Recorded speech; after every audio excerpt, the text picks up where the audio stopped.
Magluluto tayo ng pasta ngayon, So, ito, brown sesame mushroom. Hugasan ko yan. Cut ko muna, tapos hugasan ko. So, after nyan mahugasan, ibablanch ko muna yan siya sa mainit na tubig. No? Yan talaga ang namin dito, ang standard ng pag, basta mga mushroom, ibablanch muna namin yan siya sa mainit na tubig.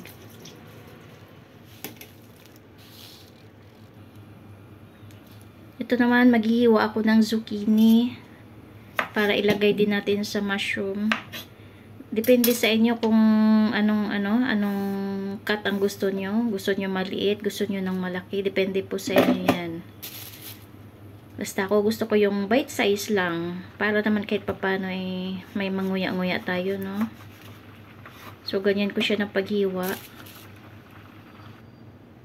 So, after that one, yan, ganyan kalaki. Kasi gusto ko yung ganyan. Gusto din ng amo ko na ganyan kalaki para may makain kami. So, ito naman ang carrots. Actually, itong carrots na to, leftover to nung isang araw. So, ilalagay ko na lang din sa, sa pasta. So, nag-boil na ako ng dyan. Boil na ako ng pasta dyan. Pre-cook baga.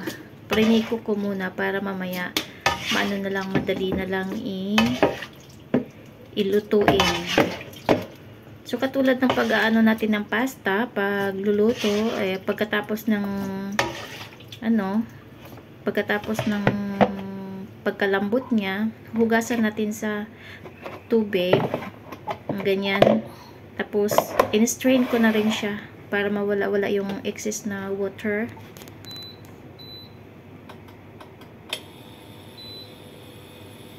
So, after that one, sinet ko na yung kawali para naman sa ating susunod na gagawin.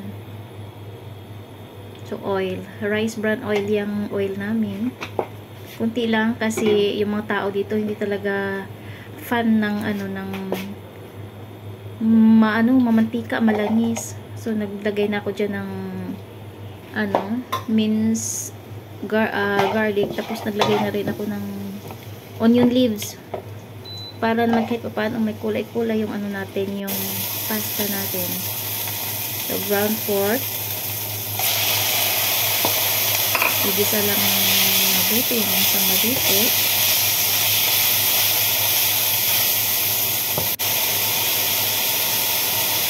Sunod natin yung zucchini, slice na zucchini. Lang din natin hanggang sa lumambot siya.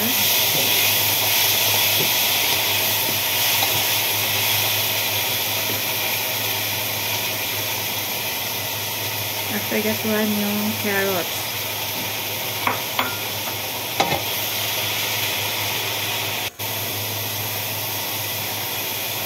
So, isinunod ko na yung brown bumashiji mushroom.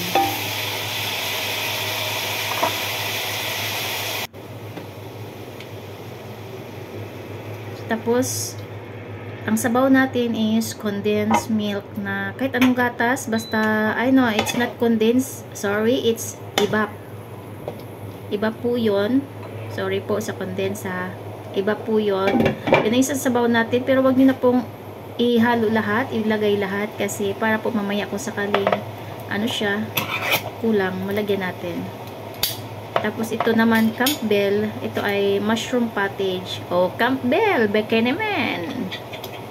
Ito yung magiging silbing sauce natin.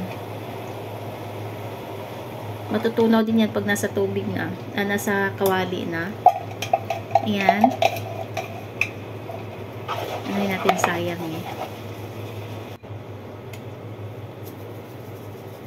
After that one, tinimplahan ko na. Depende po sa inyo kung anong timplang gusto nyo. Basta dito, hindi po kami fan ng mga MSG. Ganyan lang. Salt and pepper and kunting sugar po pampabalance. Kunting may tamis-tamis ng konti. Tapos yun, pagkaluto na ng sauce. Gamit pala naming sugar ay dry demerara. Tag yan, $18 ang isang pack. Kayo na lang mag-convert. Huwag niyo na po akong pahirapan. Tapos, sunod na po natin yung ano, yung pre-cook na pasta. Ang gamit ko pong pasta ay fusilli. Ay, depende na po sa inyo kung anong gusto nyong pasta. Basta kami ito lang. Tapos, halo-halo natin. Anuhin natin hanggang sa maluto. Ganyan lang. Ganito lang po kasimple yung ano namin. Yung actually, hapunan namin to eh.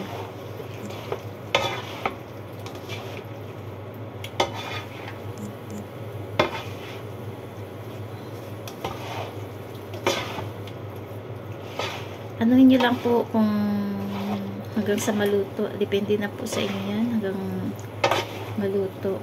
Kayo na po ang bahala. Sa akin kasi pre-cook ang pre-cook ang pasta. So, madali na lang.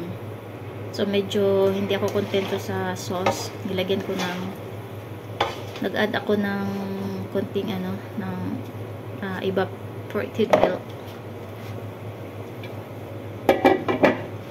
No, carnation. Baka naman din. So, takpan lang natin. Ayan na po. Okay na siya. Luto na siya.